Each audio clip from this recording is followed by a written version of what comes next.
Hey guys, so today we are going to look at another method of solving systems of equations. Last week we talked about solving systems of equations by graphing. The best time to use that was when both of our equations were in slope-intercept form. Very easy to graph a line from there, and then you could just look and see where they intersect. After that, we talked about substitution, where we would isolate one variable, plug it into the other equation, solve for a variable, and then take that and plug it back in to find our second coordinate and have our ordered pair. Today we're going to be looking at a method called elimination. Whenever I think of elimination, I think of something that's completely gone. Kind of back to my sports analogy from last week, if something's eliminated from the tournament, that means they're not in it anymore. They're gone. So that's what we're going to be looking at today with solving systems of equations by elimination. We're looking for a variable to disappear, to be gone. And so let's go ahead and dive in. Before I get started with examples, we talked about the best time to use graphing, the best time to use substitution. The best time for elimination is when those other two methods seem like they might be kind of difficult to do.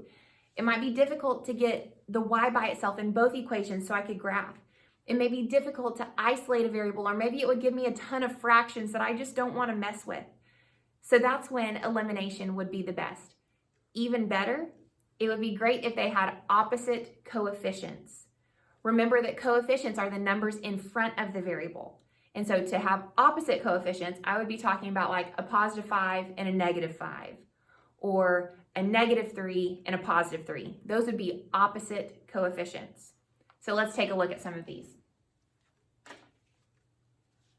I'm going to be talking through my steps as we work through these together. So hopefully you have those written down already, and that way we can use them as we go through our examples.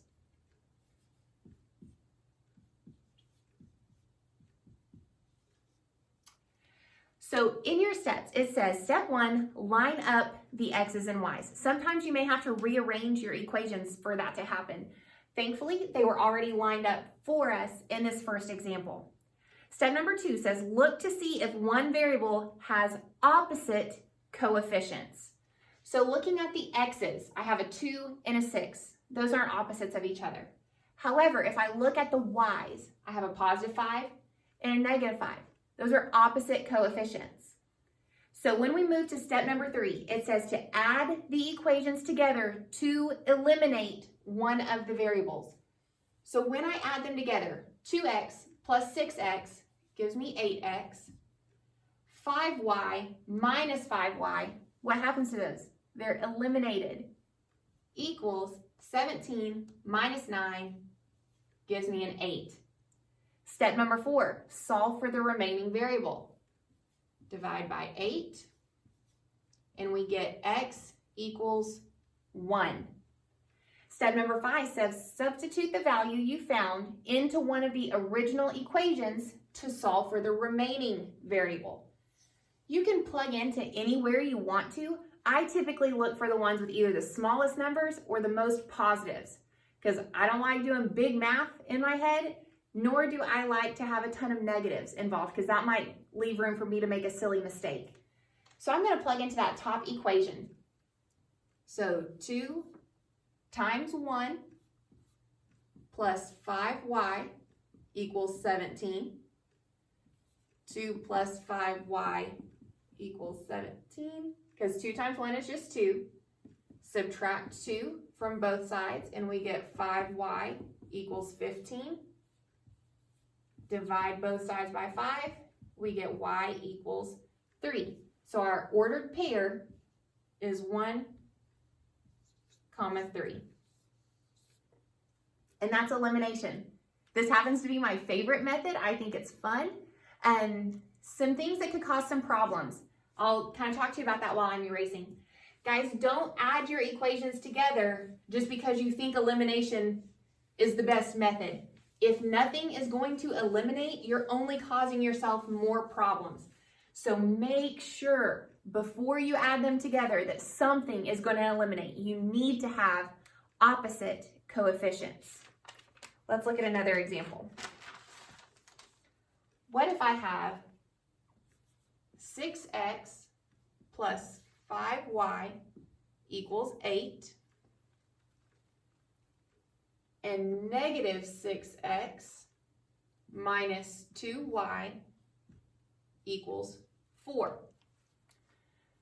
My first step is to line up my x's and y's. That's already done for me. My next step is to look for opposite coefficients. I can see right here that my x's have opposite coefficients, so let's go ahead and add my equations together. 6x minus 6x eliminates. I don't have any more x's. 5y minus 2y gives me a 3y. 8 plus 4 gives me a 12. Solving for y, I do opposite operations and I get y equals 4.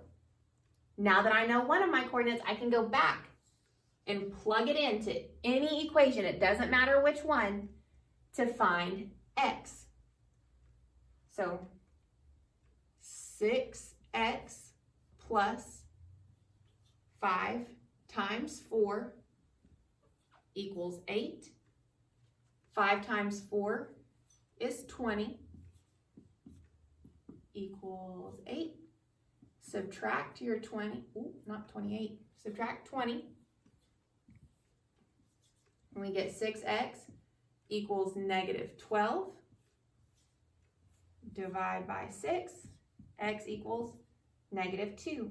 So our solution to this system of equations is negative 2, 4. Elimination. Let's look at another one. Another thing that you may see is you might have two equations where they have the same coefficient, but maybe not opposite, like this. What if we have negative 2x minus 9y equals negative 15 and negative 2x minus 5y equals negative 11. So notice here, my 9 and 5, not even close. But my x's, they're both a negative 2. Now then, they're the same coefficient, not opposite. I need opposite. So wouldn't it be real nice if one of those was a positive? How could you make a negative 2 into a positive 2? By multiplying by negative 1. So pick your favorite one. It doesn't matter. I'm going to choose this top one to multiply by negative 1. Watch what happens. This now becomes 2x plus 9y equals a positive 15. So now if I focus on these two and add them together, negative 2x plus 2x eliminates, they're gone. Negative 5y plus 9y gives me 4y. Negative 11 plus 15 gives me 4. Use opposite operations to solve for y, and we get y equals 1. Now I can go back in and plug it into any one of these equations because these two are equal. This one just turned into this one. So I can plug this y equals 1 into any of these equations up here. I'm going to choose this new one because everything's positive in it. So 2x plus 9 times 1 equals 15. 9 times 1 is 9. So 2x plus 9 equals 15. Subtract 9 from both sides, and we get 2x equals 6. Divide by 2, and we get x equals 3. So my solution to this system of equation is 3, 1. Let's look at another one.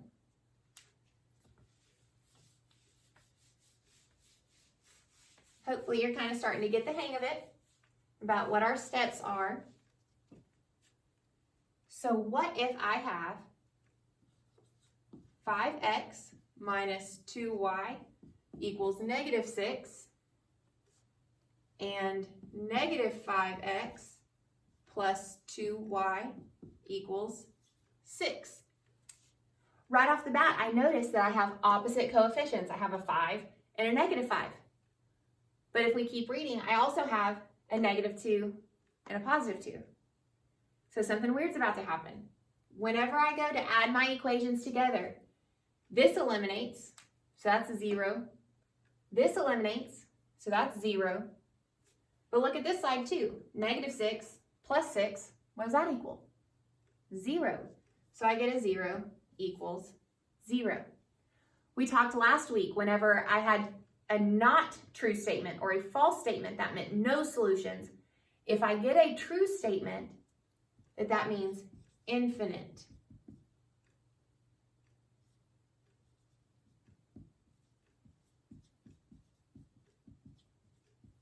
Infinite solutions. In context of graphing, that means they're the exact same line. Every point on that line makes both equations true. Okay? Last one.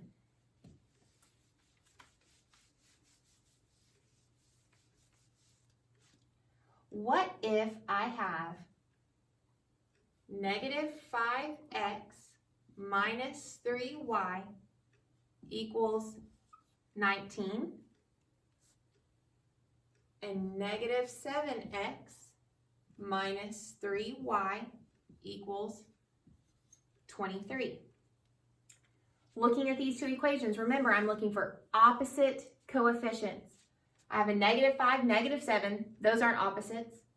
I have a negative 3, negative 3. Those are the same coefficients. I need opposites.